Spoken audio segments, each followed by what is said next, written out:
하나님의 말씀은 누가복음 10장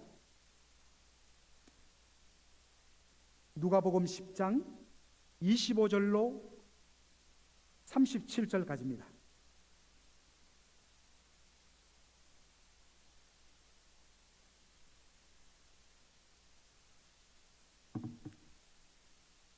(25절로 37절) 한 절씩 교독하도록 하겠습니다.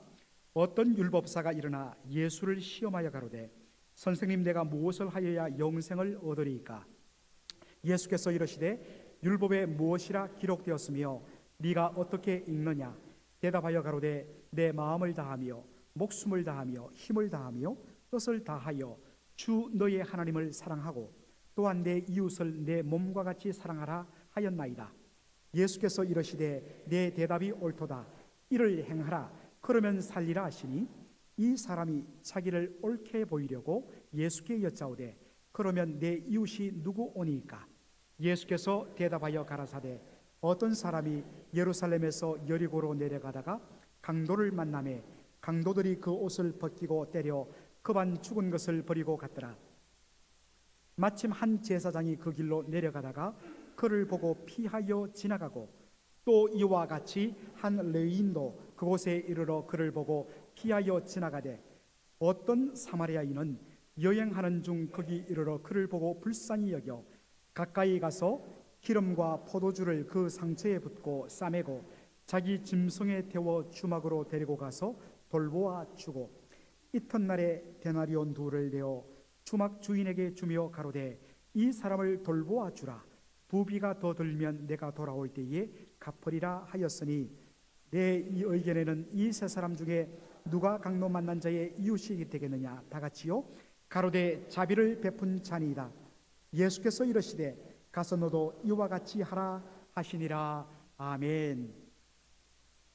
저는 오늘 누가 나의 이웃인가? Who is my neighbor? 이란 제목으로 말씀을 전하기를 원합니다.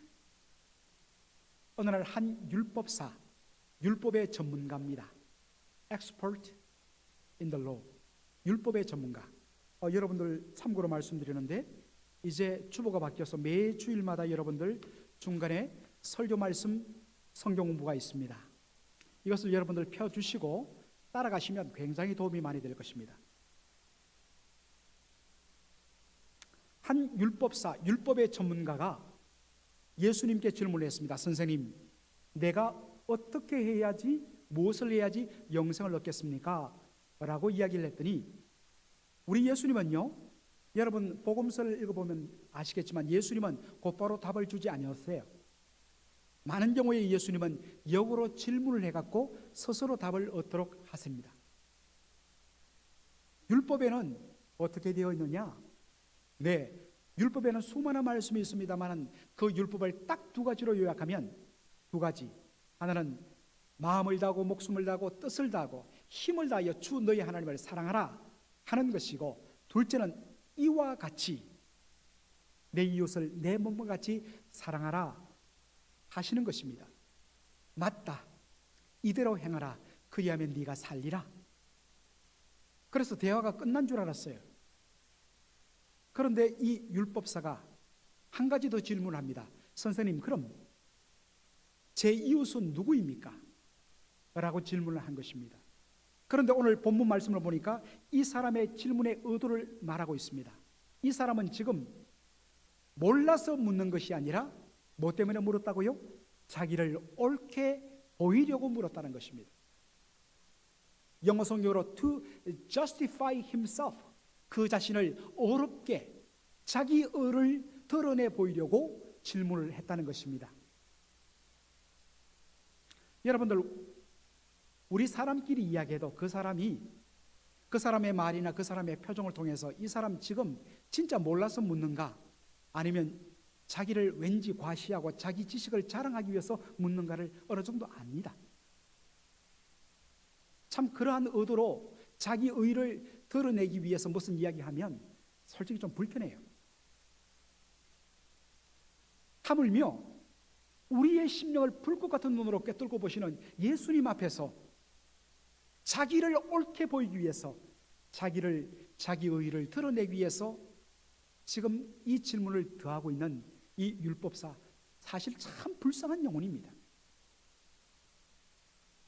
사랑하는 성도 여러분, 자신의 의, 자기의 옳음, 정당성은요, 자기가 스스로 드러내 보이는 것이 아니라 하나님께서 인정해 주시고 다른 사람들이 알아줄 때 비로소 확인되는 것입니다. 이거 꼭 기억하셔야 돼요. 자, 다시 우리가 본문으로 돌아가서 율법사의 질문에 주목하시기 바랍니다.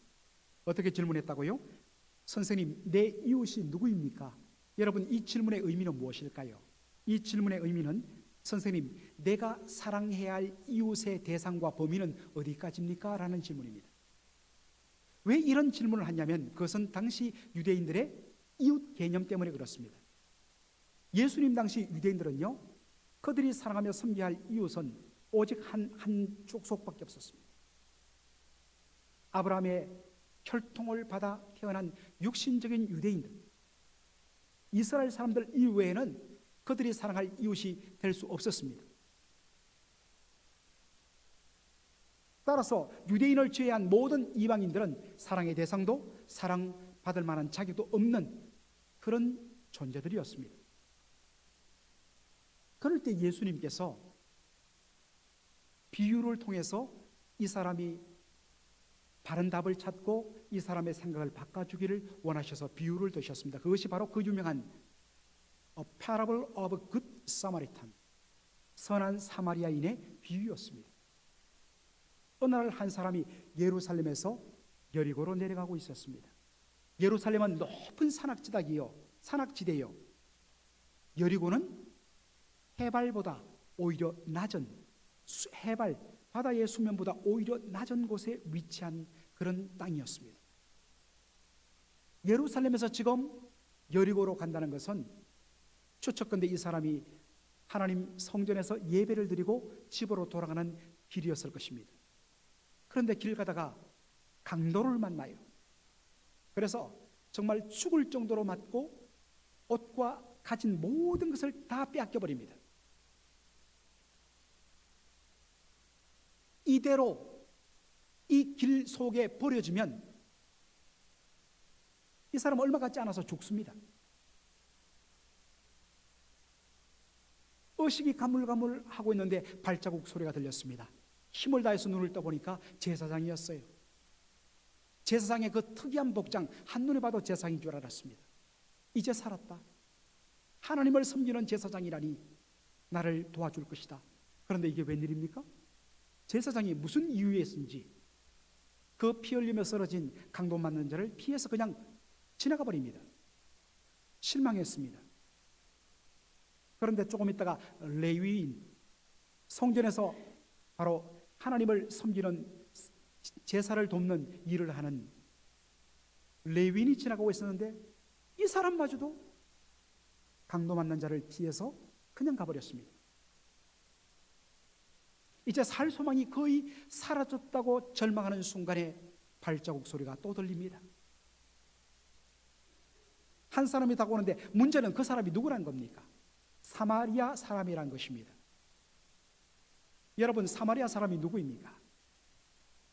사마리아 사람들은 역사적으로 볼 필요가 있는데 주전 BC 722년에 북왕국 이스라엘이 아수르 제국에 의해서 멸망당하면서 수많은 사람들을 포로로 끌고 아수르로 가버립니다. 그리고 그 땅에 있던 이방인들을 이 사마리아 땅으로 강제 이주시켜서 유대인들, 이스라엘 사람들과 섞여서 결혼하게 만들어버립니다. 그래서 태어난 사람들이 혼혈족속 사마리아 사람들입니다. 이런 이유로 인해서 혈통적으로 순수한 아브라함의 피를 이어받았다고 생각하는 유대인들은 사마리아인들을 사람으로 여기지 않았습니다. 이방인과 똑같이 취급하기 시작했습니다. 여러분들, 예수님께서 제자들을 마을로 2사람씩 짝지어 보내면서 하신 말씀이 뭡니까?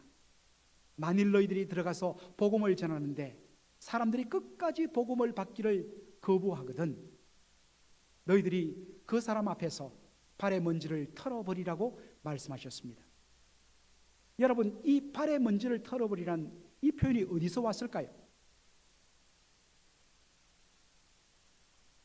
저 북쪽에 살던 유대인들이 남쪽에 있는 예루살렘 성전에 예배하러 오기 위해서는 제일 빠른 길이 어디냐? 바로 밑에 있는 사마리아 길을 통과해서 가는 것이었습니다. 그런데 더럽고 추한 이 혼혈족 속 사마리아 사람들의 땅을 밟는다는 것은 수치스러운 일이라고 해서 시간만 나면 삥 둘러서 갈릴리를 삥 둘러서 남쪽으로 내려와서 요단강을 건너서 여리고를 통해서 예루살렘으로 가는 2배, 3배 먼 길을 돌아갔습니다. 그런데 사람 중에는 여러 가지 일을 하다 보니까 하나님 앞에 절기를 지키러 예루살렘으로 가야 되는데 시간이 없어요. 그러면 하는 수 없이 눈물을 머금고 사마리아 땅을 통과할 수밖에 없었습니다. 그 사람들이 예루살렘 성전 앞에 와서 하는 일이 뭐냐? 그들의 샌들, 신발을 벗어서 발에 붙은 먼지를 탁탁 터는 것이었습니다. 내 신발에 더럽고 추한 이방인 같은 사마리아의 흙을 묻혀서 어떻게 거룩하신 하나님의 성전 안에 들어가서 예배할 수 있느냐? 이 표현이었습니다. 그만큼 무시했습니다. 여러분들, 이렇게 취급하던 사마리아인들이 가만히 있겠습니까? 그들도 똑같이 유대인들을 향해서 정오의 이빨을 갈았습니다. 이런 이유 때문에 사마리아인이 다가오니까 이 강도 만난 자가 어떻게 생각했겠습니까? 이 사람은 더더욱이나 나를 피해서 갈 것이야. 이젠 죽었다. 그런데 이게 웬일입니까? 그 사마리아 사람이 다가오더니 이 사람의 그 상처난 곳을 싸매어주고 소독하고 그리고 자기의 나귀 위에 태워서 가까운 여관으로 데리고 왔습니다. 밤새도록 이 사람을 치료해주고 어차피 자기는 또 갈 길이 있으니까 2데나리온, 그 당시 한 데나리온은 그 당시 노동자의 하루 일당입니다. 요즘 말로 하면 2데나리온은 200~300불 이상이 되겠죠. 여러분 주머니에서 200~300불 꺼내서 다른 사람을 위해서, 한 번도 보지 못한 사람을 위해서 쓸 수 있겠습니까? 밤새도록 간호하고 한 번도 본 적 없는, 더군다나 자신들을 그렇게도 모멸차게 무시하고 그렇게도 혹독하게 찬밥 신세를 만들었던 유대인, 바로 그 사람을 위해서 자기의 거금을 털어갖고 주인에게 맡깁니다. 그리고 한 가지 더 말합니다. 혹시 이 사람 치료하는 비용에 돈이 더 들거든 내가 얼마 후에 이곳을 다시 지날 텐데 꼭 이야기하라. 내가 그 더 든 비용을 내가 지불하겠다. 이 비유를 예수님 드십니다. 그렇게 하고서 예수님 질문해요. 이 세 사람 중에서 누가 강도 만난 자의 이웃이 되겠느냐? 그러니까 율법사가 뭐라고 대답해요? 자비를 베푼 자니다. 왜 이렇게 대답합니까? 사마리아인이라고 왜 말 못합니까? 도무지 자존심 상해서, 도무지 자기 입으로 사마리아인이라고 말 못하고 자비를 베푼 자니라 그렇게 말합니다.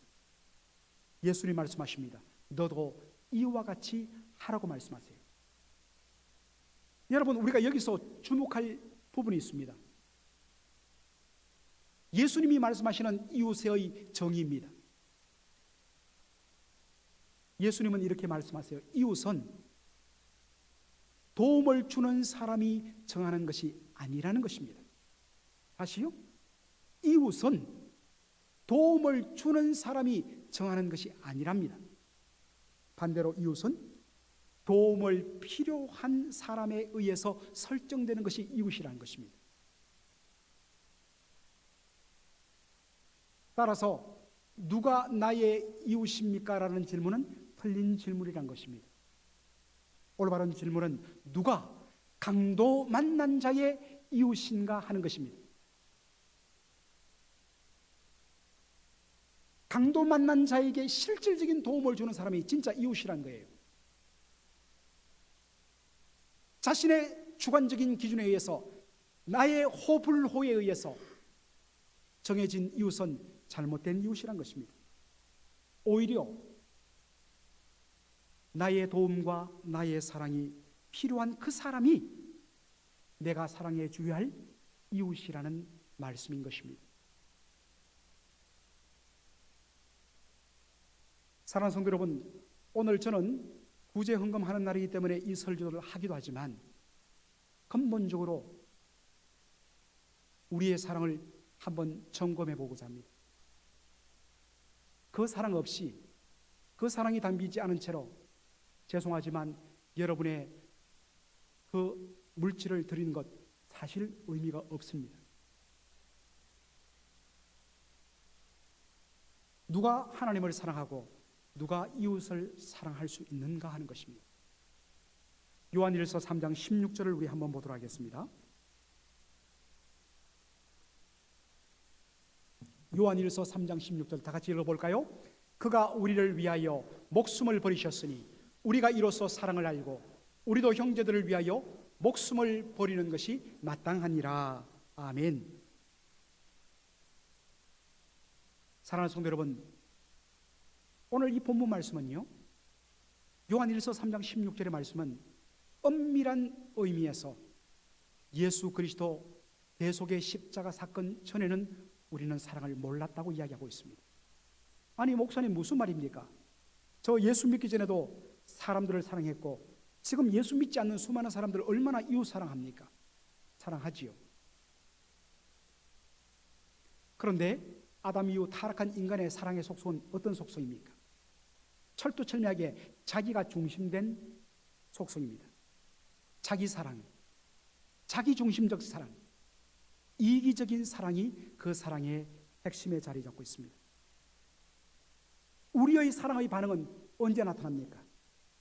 저 사람이 나의 사랑을 받을 만한 자격이 있을 때, 저 사람이 나에게 뭔가 사랑의 반응을 보여줬을 때 나도 그렇게 보여준다. 어떤 의미에서는 예수 믿고 구원받은 우리 속에도 아직도 타락하고 오염된 옛사람의 속속이 덕지덕지 붙어 있었어. 자꾸만 give and take의 원리를 사랑의 원리로 착각할 때가 많습니다.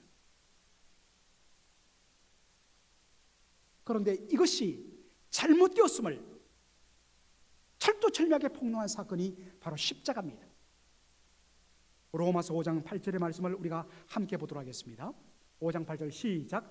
우리가 아직 죄인 되었을 때에 그리스도께서 우리를 위하여 죽으심으로 하나님께서 우리에게 대한 자기의 사랑을 확정하셨느니라.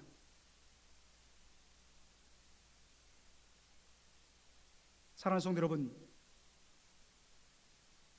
예수님께서 우리를 위하여 죽으셨을 때는 언제입니까? 뭔가 우리에게 변화의 모습이 있고 하나님을 기쁘시게 하려는 거룩한 몸부림이 있는 그 씨앗들을 보고서 하나님께서 그 아들 예수 그리스도를 우리를 위해서 보내주셨습니까? 아니라는 거예요. 로마서 5장 8절은 우리가 아직 죄인 되었을 때에 still sinners, 여전히 죄인 되었을 때에, 여전히 하나님을 향하여서 원수 노릇했을 때에 그리스도께서 우리를 위하여 죽으심으로 하나님께서 그리스도의 죽으심을 통해서 우리에 대한 자기의 사랑을 확정하셨다는 말씀입니다.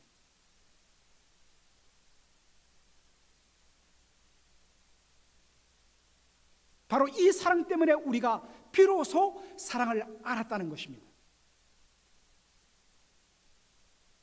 그런데 하나님께서는 여기서 멈추지 않았어요. 요한 1서 3장 16절을 다시 보시면 뭐라고 말씀하십니까? 그가 우리를 위하여 목숨을 버리셨으니 이 십자가의 사랑을 통해서 우리가 이로써 사랑을 알았다는 것입니다. 그래서 우리는 감격합니다. 할렐루야합니다. 아멘합니다. 그런데 그 다음에 성경은 요구합니다. 진정한 아멘은 우리도 형제들을 위하여서 목숨을 버리는 것이 마땅하니라. 여기까지 나가야 된다는 것입니다.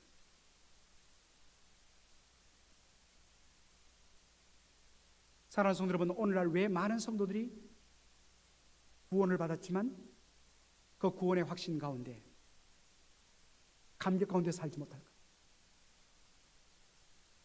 주님께서 제일 먼저 평화의 도구로 십자가를 지심으로 우리에게 화평을 주시고 그 은혜 받은 자에게 그와 같은 피스메이커의 역할을 감당하라, 축복하라. 너희들이 가는 곳마다 갈등이 치유되고 깨어졌던 것들이 이어지고 너희들이 임하는 곳마다 평화가 사랑이 열매 맺어라 이야기하는데 why? 그렇게 살고 계십니까? 왜 그런 은혜를 받은 성도의 삶 속에는 그런 열매가 없습니까? 왜 그렇게 독하게 사시고 왜 그렇게 여러분들 다시는 안 볼 사람처럼 그런 눈을 갖고 여러분들 서로를 향하여서 보시며 왜 그런 은혜를 받은 성도들이 만나는 곳마다 불꽃이 튑니까? 왜 우리에게는 십자가의 은혜와 사랑으로 인해서 구원받은 그 기쁨과 감격이 없이 마치 천국이 없는 사람 같은 얼굴을 하며 살아갑니까? 왜 용서를 하지 못합니까? 그것은 우리가 하나님께로부터 받은 그 사랑에 근거하여 사는 삶이 없기 때문입니다. 자신은 하나님께로부터 예수님께로부터 무조건적인 사랑을 받았다고 아멘하면서 정작 자기 자신은 자기 마음에 맞는 자기가 정해놓은 자기의 그 지극히 주관적인 조건에 딱 근거해서 거기 선을 넘어오는 사람들만 사랑하느냐 말입니다. 그것이 진짜 주님 앞에 받아들일 수 있는, 연락할 수 있는 그런 사랑입니까? 어떻게 그 심령 속에 나에게 값없이 주신 그 영생의 즐거움과 구원의 감격이 솟아날 수가 있겠습니까? 여러분, 다른 사람을 미워하면, 다른 사람을 용서하지 못하면 여러분이 받은 그 구원의 기쁨과 감격이, 그 천국이 여러분 심령 속에서 드러날 수가 없어요.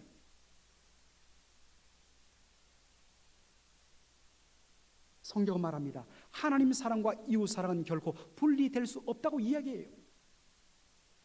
요한일서 4장 20절을 한번 보죠. 여러분들 다 같이 읽겠습니다. 시작. 누구든지 하나님을 사랑하노라 하고 그 형제를 미워하면 이런 거짓말하는 자니 보는 바 그 형제를 사랑치 아니하는 자가 보지 못하는 바 하나님을 사랑할 수 없느니라. 여러분 믿으시면 아멘.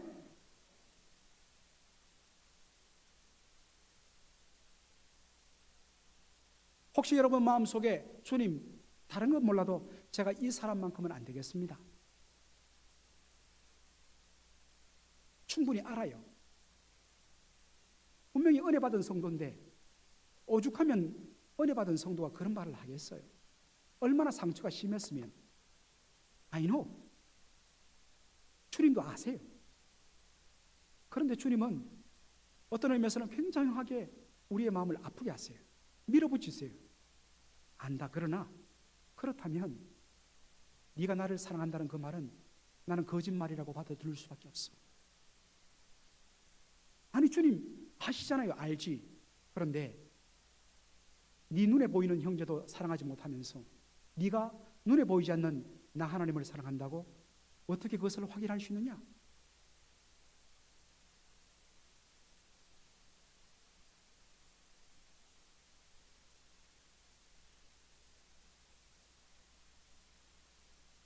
실질적인 문제입니다. 오늘 우리 예수님께서 우리에게 강력하게 도전하는 말씀이 있습니다. 산상수훈 마태복음 5장 46절로 47절의 말씀입니다. 다 같이 읽겠습니다. 시작. 너희가 너희를 사랑하는 자를 사랑하면 무슨 상이 있으리요? 세리도 이같이 아니하냐? 또 너희가 너희 형제에게만 문하면 남보다 더하는 것이 무엇이냐?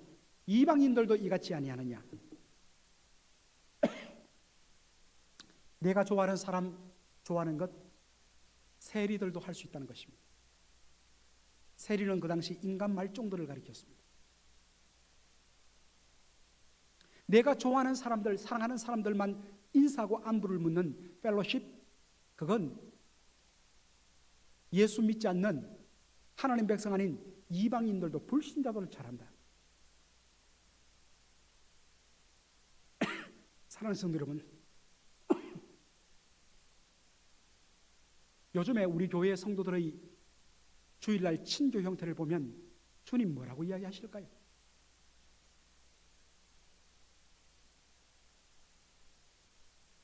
제가 신방하면서 몇 년 전에 우리 교회에 등록한 한 성도의 슬픈 고백을 들었습니다. 목사님, 몇 년 전에 우리 교회에 첫 발을 내딛는데요, 저는 우리 교회에 배너가 붙어있는 것을 봤어요. 눈에는 보이는 배너가 아닌데 성도들의 얼굴에 써있는 배너. 새가족 거절 오지 마세요. 우리끼리 즐기고 싶어요. 어느 한 사람도 그 주도, 그 다음 주도, 그 다음 주도 자기들끼리만 밥 먹고 즐겁게 이야기했지 한 분도 와서 어디서 오셨어요? 아이고 참 잘 오셨네. 조금 어색하지요? 한 분도.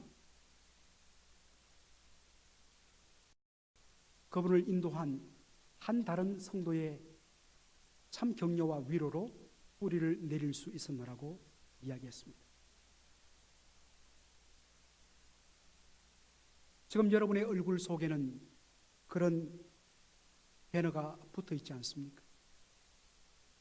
지난 몇십 년간 신앙생활을 해오면서 여러분 주일날 늘 함께 밥 먹는 여러분의 친한 5분에서 7분, 그분들과 여러분 지난 10년, 지난 20년 그렇게 밥을 먹지 않았습니까? 지겹지도 않습니까?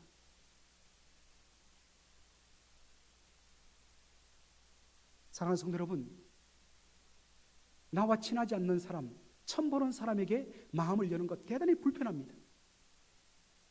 그런데 처음 온 사람, 그리고 뿌리를 내리지 못한 사람은 그보다 훨씬 더 불편해요. 사랑은 원래 불편한 겁니다. 네가 사랑하는 자만 사랑하느냐? 인간 말종인 세리들도 그것은 한다. 너희 형제에게만 무난하느냐? 이방인들도 그 정도는 한다. 너희들은 하나님의 자녀가 아니냐? 달라야 되지 않겠느냐? 제가 그래서 일부 때도 감히 이야기했습니다만 우리 교회 시무 장로님들뿐만 아니라 우리 교회에서 임직받고 또 타교에서 임직을 받았든지 장로님들, 이미 은퇴하셨던 장로님들 포함해서 장로님들은 교회 어른 아닙니까? 여러분 어른이 뭐예요? 어른이란 것은 불편함을 감수하고 자녀들 또 어린 사람들을 챙기는 것이 어른 아닙니까? 여러분들이 오늘 앞장 좀 써주십시오. 우리 교회 모든 장로님들 밥그릇과 국그릇을 드시고 우리 젊은이들, 우리 자매님들에게 찾아가 주세요. 물론 그분들이 조금 찡그릴 겁니다. 어색할 겁니다. 그러나 이야기해야 됩니다. 나도 대단히 어색하다 얘야.